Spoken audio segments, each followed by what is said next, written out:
देवभूमि से निकलती भागीरथी और अलकनंदा की पावन धारा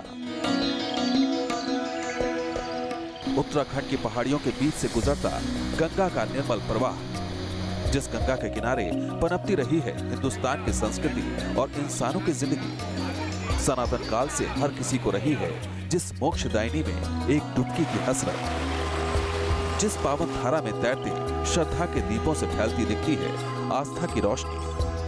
उस गंगा के किनारे की आबादी में आजादी के 7 दशक बाद कितनी पहुंची है विकास की रोशनी। देवप्रयाग से लेकर ऋषिकेश तक और हरिद्वार से लेकर वाराणसी तक सियासत के फेर में फंसकर पवित्र गंगा जल से गंदा जल बनने की ये कहानी है।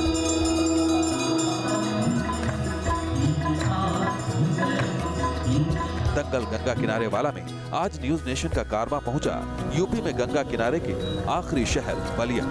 गंगा के किनारे का शहर बलिया, जहां आज भी गंगा की रेत पर बिखरते हैं परंपरा के रंग। जन्म के उत्सव से मृत्यु के शोक तक जहां साक्षी रहती है गंगा। 100 साल की गुलामी में अंग्रेजों पर पहली बार गोली चलाने वाले बागी मंगल पांडे की जन्मभूमि। 1942 के आंदोलन में अंग्रेजों के खिलाफ सबसे पहले आजादी की घोषणा करने वाले चित्तू पांडे का शहर बलिया, जिसको देश बागी बलिया के तौर पर जानता है। संपूर्ण क्रांति का आह्वान करने वाले जयप्रकाश नारायण की जन्मभूमि तो कभी युवा तुर्क और बाद में देश के प्रधानमंत्री बने चंद्रशेखर की भी जन्मस्थली। ऐसे बागी बलिया में विकास की किस तरह धारा बह रही है? क्या हुआ इस शहर का विकास? किस तरह बागी बलिया ने अपने को विकास के रास्ते पर डाला? किस तरह के नेता चुने और उन लोगों ने विकास से बलिया का रास्ता जोड़ा? देखते हैं दंगल गंगा किनारे में इस बार बागी बलिया की कहानी। यूपी के पिछड़े इलाकों जैसा ही दिखता है उत्तर प्रदेश का ये बलिया। शहर में फैली गंदगी, बेहाल ट्रैफिक, बदहाल सड़क, खटर होते उद्योग धंधे और निराश किसान इस शहर में विकास की पड़ताल करने वालों को बरबस ही बुलाती हैं बंद पड़ी मिलें। बलिया में विकास की पहली दस्तक 1974 में इस दिस किसान सरकारी मिल के तौर पर आई, लेकिन ये चलती हुई मिल अब आपको लग रहा होगा कि इसमें कई साल से गन्ना नहीं आया। जी हां, ये बलिया के उद्योग की पहली निशानी अब इतिहास का एक पन्ना बन रही है, क्योंकि पिछले 4 साल से इसमें गन्ने की पिराई ही नहीं हुई। ये वो लोग हैं जिन्होंने इस मिल में अपनी जिंदगी दी है। यहाँ नौकरी 20-20 सालों से 30-30 सालों से कर रहे हैं। ये जानते हैं कि इस मिल का उनके लिए क्या मतलब था। कितने महीनों से आपको सैलरी वैलरी नहीं मिल रही है? सैलरी जैसे सरकार से पैसा आया तो सरकार से हम लोगों को जून तक ले मिले, जून 16 तक ले, और जून 16 के बाद जुलाई से हम लोगों को सैलरी नहीं मिली है, बंद है। आप यहाँ क्या कर रहे थे? क्या कर रहे थे? हम मोल्डिंग शॉप में मोल्डर का काम करते थे। जब ये मिल बंद हो गई तो हमको सुरक्षा विभाग में लगा दिया गया। 1250 क्विंटल पर डे की तरह से पुरानी टेक्नोलॉजी को अपग्रेड करने के लिए जरूरी था कि यहाँ के नेताओं को इस बदलाव पर देखना था, इसको जोर देना था। 13-14 के बाद तो यहाँ तो बहुत बड़े बड़े नेता हैं, सब लोग हैं, उनको वो लोगों ने कभी आके आपसे जानने भी यहाँ पूछने की नहीं आया कि फैक्ट्री चल रही है, बन रही है, क्या हो रहा है, तुम लोगों को खर्च बर्च कैसे चल रहा है, कैसे तुम लोगों को जीविकापार्जन चल रहा है, बच्चों को पढ़ाई लिखाई कैसे हो रहा है। कोई भी नेता नुती कोई फैक्ट्री के अंदर नहीं। आपको लगता है कि कोई लीडरशिप अगर चाहे, आपको लगता है कभी ये चलेगी? आपकी उम्मीद क्या है कि इसको? अब सरकार से तो सुनने में आ रहा है कि मिल जो है चलाया जाएगा, पुरानी मिल जो फैक्ट्रियाँ बैठी थी इसको काट करके मतलब कबाड़ में बेच दिया जाएगा और नई फैक्ट्रियाँ फिर से बैठाई जाएगी। 1974 में शुरू हुई ये चीनी मिल महज 4 साल पहले बंद हुई है, लेकिन इस इलाके में लोगों को रोजगार मुहैया कराने वाली एक और मिल महज 12 साल चलकर ही बंद हो गई। बलिया के इलाके को विकास से जोड़ने का एक और ख्वाब देखा गया।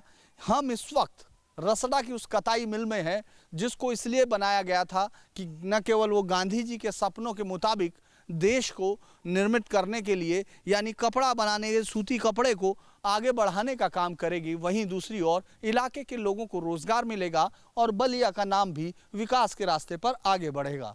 लेकिन ये बलिया का दूसरा ऐसा उद्योग है जो खुला और बंद हो गया। 1986 का एक बोर्ड इस पर है, जिसमें वीर बहादुर सिंह तत्कालीन मुख्यमंत्री के उद्घाटन का जो बोर्ड लगा हुआ है वो अब पढ़ने लायक भी नहीं रहा। उसके कुछ ही दिन बाद 98 में कहा जाता है कि ये मिल पूरी तरह बंद हो गई, क्योंकि जिस तरह की टेक्नोलॉजी थी और जिस तरह इसको चलाया गया वो वक्त के मुताबिक नहीं रहे। लेकिन इसमें काम करने वाले लोगों की ज़िंदगी शायद उसके बाद थम सी गई, और जो बाकी लोग थे, जो युवा थे, जिनके सपने थे कि उनको सरकारी रोजगार उनके अपने जिले में मिलेगा, उनकी उस उम्मीद को भी झटका लग गया था। बलिया में बंद मिलों की इमारतें भले ही खंडहर हो गई हों, लेकिन जनपद में सरकारी अस्पताल की बिल्डिंगें चमकती दिख रही हैं। इन चमकती इमारतों के पीछे का सच भी देखिए।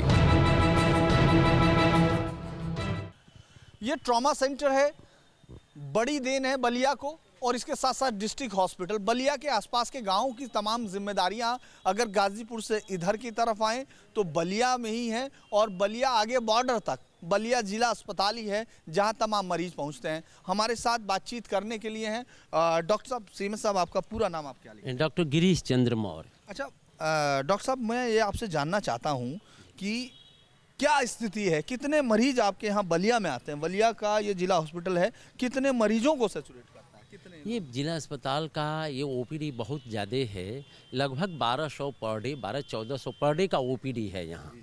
और यहाँ प्राइवेट सेक्टर का कोई भी हॉस्पिटल बहुत अच्छा नहीं है, इस वजह से सभी मरीज जिला अस्पताल में ही आते हैं। यहाँ सर्जन्स, आर्थो सर्जन, फिजिशियंस बहुत ही अच्छे हैं। अच्छा, बहुत अच्छे हैं। एक बात और है कि तमाम जगह डॉक्टरों की बड़ी कमी है, हम लोग देख रहे हैं हॉस्पिटल। आपको लगता है यहाँ भी पूरी तरह? जी, यहाँ भी हमारे यहाँ जितना चाहिए उसका 20% शॉर्टेज है। अच्छा, लेकिन ये ट्रामा सेंटर अभी बंद तो गया है ना, लेकिन बाकी क्या हुआ इसमें? नहीं, हैंडओवर हो गया है अभी। इसका इस्टेब्लिशमेंट जो भी होना है, इसके पूरे कागजात वगैरह तो चूँकि सीएमओ साहब के पास है पूरी जानकारी, लेकिन हमको उच्चाधिकारियों का आदेश आया कि इसको आप क्रियाशील करें, तो हमने अपने 2 आर्थोपेडिक सर्जन से ओपीडी मैंने स्टार्ट करा दिया है, और ओटी लाइट आ गई है वो लगने के लिए। विकास के लिए एक बेहतर काम है कि ट्रॉमा सेंटर खुला है, लेकिन जनरली अभी इमारत बनी है, ये तमाम तरह से ये कमरे बन गए हैं, बाहर बोर्ड लग गया है, हालांकि कमरों में जाले भी लग गए हैं, तमाम चीज़ें वो लग चुकी हैं जो कि एक टेंडर के साथ हो सकती हैं। इसके बाद ज़रूरत आती है डॉक्टर्स की, ज़रूरत आती है बेसिक जो सुविधाएं हैं उन सब की, तो वो अभी कहीं नहीं है। ये बिल्डिंग लगभग 1 साल पहले हैंडओवर की जा चुकी है, इमरजेंसी बिल्डिंग है, दीवारों पर अभी सीलन आ गई है, जाले लगे हुए हैं, और इससे अगर हम नीचे की तरफ जाने वाले रास्ते देखते हैं तो वो तमाम रास्ते इस समय अगर आप देखें वहाँ गंदगी से भरे पड़े हैं। यहाँ अभी इस पूरी बिल्डिंग में डॉक्टर्स नहीं पहुँचे हैं, स्टाफ नहीं पहुँचा है। हाँ, ये बिल्डिंग हैंडओवर हो चुकी है।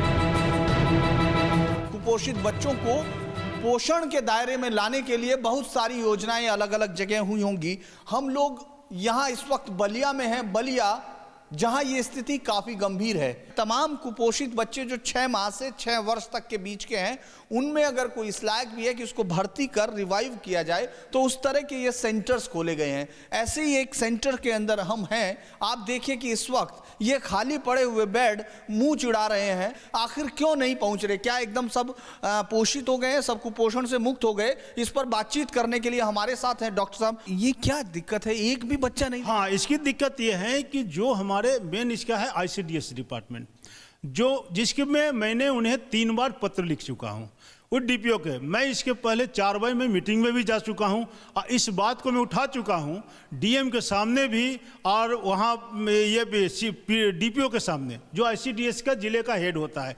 लेकिन उन लोग इस पर DPO जो मेन है, इस पर कोई ध्यान नहीं दे रहा है। जिस तरह बलिया के लोग स्वास्थ्य सेवाओं के लिए पूरी तरह सरकारी सुविधा पर निर्भर हैं, उसी तरह यहाँ शिक्षा के भी हालात हैं। स्कूल ही नहीं, बलिया के उस कॉलेज की भी कमोबेश वही हालत है, जिसमें इलाके के 10,000 से ज्यादा बच्चे अपना भविष्य संवारने के लिए पहुंचते हैं। एक तरफ बनारस तो दूसरी तरफ पटना, यानी 2 बड़े शहरों के बीच में है बलिया। दुनिया उसको बागी बलिया के तौर पर भी जानती है, लेकिन क्या है यहाँ एजुकेशन? अच्छा, मैं आपसे जानना चाहता हूँ कि यहाँ से बच्चे कितने कंपटीशन में स्कूल के टीचर्स के पढ़ाए हुए निकलते हैं? स्कूल से बहुत ही कम निकलते हैं। स्कूल से उतना मतलब उनको मिल नहीं पाता है, उतनी सुविधाएं उनको नहीं मिल पाती हैं, उतना प्रिपरेशन नहीं कर पाते हैं स्कूल से, कि वो कंपटीशन को फेस कर सकें। कंप्यूटेशन को फेस कर सकते हैं। अच्छा, आपको लगता है आपके टीचर्स या जो दूसरी कंप्यूटर की सुविधाएं उस तरह की इस स्कूल में हैं जो कंप्यूटर सिखाते हैं पूरा? ऐसा कोई यहाँ पे अध्यापक की व्यवस्था नहीं है जो हमें कंप्यूटर की शिक्षा प्रदान करे। और यहाँ पे एक प्राचार्य जो हैं हमारे विद्यालय में ऐसे पुस्तकालय के लिए प्रत्येक साल 1.5 लाख आता है पुस्तकालय विभाग के लिए। यहाँ पे हमको जो पुस्तकालय से पुस्तक मिलती है 1995 की मिलती है। साइंस का कोई स्टूडेंट है आप में से? साइंस का स्टूडेंट, अच्छा आपसे बात करते हैं। कैसी है लाइब्रेरी, लैब की सुविधाएं कैसी?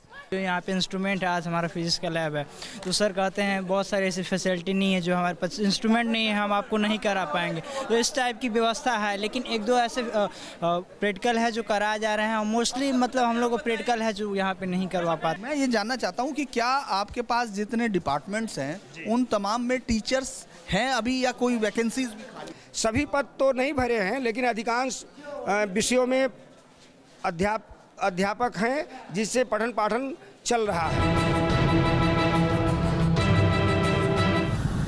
बलिया शहर की सड़कें तो फिर भी कुछ सुधरी हुई दिखती हैं, लेकिन बलिया से बाहर निकलते ही सड़क और पब्लिक ट्रांसपोर्ट की अफसोसनाक तस्वीर दिखती है। यूँ तो पूरे प्रदेश में ही आपको परिवहन व्यवस्था दिखेगी कि किस तरह से वहाँ चल रहा है, लेकिन जब बलिया में आप आते हैं तो आपको एक अलग नज़ारा देखने को मिलेगा। यहाँ आपको इस तरह के कमांडर मिलेंगे जो जीप हैं जो पुराने समय में चलती थी। अच्छा, ये बताइए वहाँ तक जाने के लिए कोई सरकारी गाड़ी या सरकारी साधन है या इसी तरह जाना होता है? जी नहीं, इसी तरह जाना होता है, जब जाते हैं इसी तरफ जाते हैं। इस टैक्सी में कितने लोग होंगे? कम से कम 20-25 आदमी होंगे। अभी इसमें ड्राइवर साहब बैठे नहीं है, इस पे बैठेंगे, इस पे 2 आदमी और बैठेंगे, इस पे 2-3 आदमी और बैठेंगे। ये सड़कें कैसी हैं? बक्सर आते हैं, अपने शहर में आते हैं, ऐसे लगता है जैसे हम किसी पहाड़ी एरिया में सफर कर रहे हैं। पहाड़ी एरिया में सफर? ऐसे तो अखिलेश की न्यूज़ पे हम लोग देखते हैं कि उत्तर प्रदेश की सड़कें बहुत मतलब अच्छी हैं, लेकिन आके कोई इनको बताए यहाँ की सड़कें कैसी हैं, बलिया में कैसा विकास हो रहा है। गंगा के किनारे बसे बलिया के अंदर तो साफ सफाई का बुरा हाल दिखता ही है। इस शहर से 100 MLD गंदा पानी लेकर निकलता नाला भी सीधा गंगा नदी में गिरता है। बलिया में गंगा के किनारे चलने से पहले आपको शहर के बाहर की तरफ लिए चलते हैं। शहर के बाहर जहां गंदगी का महासमर शुरू होता है, शहर के साथ लगे हुए ये सब हिस्से हैं जो शहर के वार्डों में आते हैं। अब हम आपको ज़रा एक तरफ नीचे दिखाने की कोशिश करते हैं। ये शहर के अलग अलग हिस्सों से पूरी गंदगी को अपने में समेटे हुए ये नाला यहाँ आकर, कटहल का नाला इसको बोलते हैं, अलग अलग हिस्सों से 2 अलग अलग हिस्सों से आके पूरी गंदगी को लेकर ये चल रहा है। और अब आप देख रहे होंगे कि पूरे शहर की तमाम गंदगी इस नाले में आकर मिल गई है। इसको कहीं भी कोई सीवेज ट्रीटमेंट प्लांट में इसको ट्रीटमेंट नहीं किया जाता, ये सीधा डायरेक्ट जाता है और सीधा गंगा में मिल जाता है। इस नाले में आ रहे पूरे शहर की गंदगी का हाल आपको दिख रहा है। अब आकर चलकर देखते हैं कि आगे ये नाला गंगा में जाकर कहाँ मिलता है। क्या रास्ते में इसका कोई सीवेज ट्रीटमेंट प्लांट है या ये पानी सीधा जाकर गंगा में मिल जाता है? आइए देखते हैं आगे चलकर ये नाला कहाँ पहुँचता है। ये कटहल नाला है जो बलिया के तमाम शहर की गंदगी को समेटकर सीधा गंगा में आ मिलता है। ये सामने आपको दिखाई देगा। यहाँ भी कोई सीवेज ट्रीटमेंट प्लांट नहीं है, यहाँ भी इसको नाले के पानी को रोकने की कोई कोशिश नहीं की गई। हम इस वक्त यहाँ हैं किनाराम घाट पर, यहाँ लोग उसी श्रद्धा के साथ आते हैं। आपका बलिया इतना बड़ा लोग बड़े बड़े नेता हुए, आपको इस सफाई के बारे में कुछ नहीं करता है, सब खाने वाले चक्कर करते हैं। 100 MLD के करीब यहाँ बलिया में आता है पूरा। लोग कहते हैं इतना ज़्यादा गंदगी और फिर पीछे से आने वाली गंदगी। ये कभी आप लोगों के लिए चुनावी मुद्दा बनता है क्या? हर समय बनता है, लगता है कि अब हो भी जाएगा। आप क्या कह रहे हैं? जब से मोदी जी की सरकार बनी हुई है तब से सफाई अभियान चल रहा है। इस सफाई अभियान के तत्व में जो है गंगा की जो है तो कुछ सफाई हो रहा है, वो अपने व्यक्तिगत से हम लोग कर रहे हैं। इसके विषय में कोई नेता जो है ध्यान नहीं देते। बलिया की 7 विधानसभा सीटों में से 5 विधानसभा सीटों पर पिछली बार समाजवादी पार्टी के विधायक जीते थे। इस बार भी समाजवादी पार्टी को उम्मीद है कि अखिलेश के काम के नाम पर उन्हें वोट मिलेगा। अब बलिया को कहां चलना है जबकि बाकी तमाम शहर काफ़ी आगे बढ़ते हुए दिखते हैं? तो इस पर बातचीत करने के लिए हमारे साथ है समाजवादी पार्टी के इस बार के झंडाबरदार साहब लक्ष्मण जी। वो पहला काम क्या है जो आप बलिया की जनता को उनका कर्ज उतारने के लिए देंगे? क्या करेंगे आप? जो आगरा से एक्सप्रेसवे बन रहा है उसको हम बलिया तक जुड़वाने का काम करेंगे। क्या विकास का कोई रास्ता बलिया तक पहुंचता है? इस पर बातचीत करने के लिए हमारे साथ हैं उपेंद्र जी। उपेंद्र जी, बलिया के विकास को आप आज की दृष्टि में कहाँ रखते हैं? उत्तर प्रदेश के अंदर सबसे पिछड़ा हुआ अगर कोई जनपद है तो बलिया जनपद का नाम आता है। गंगा की सफाई की क्या हालत है? क्या कोई उम्मीद आपको लगती है कि गंगा यहाँ साफ होकर निकलेगी? गंगा क्या बात कर रहे हैं, तो भारत सरकार ने करोड़ों रुपए भेजे। जब सरकार बनी तो जांच करे तो पता चला कि 1100 करोड़ रुपया पता न उत्तर प्रदेश सरकार कहाँ हवा में खर्च कर दिया।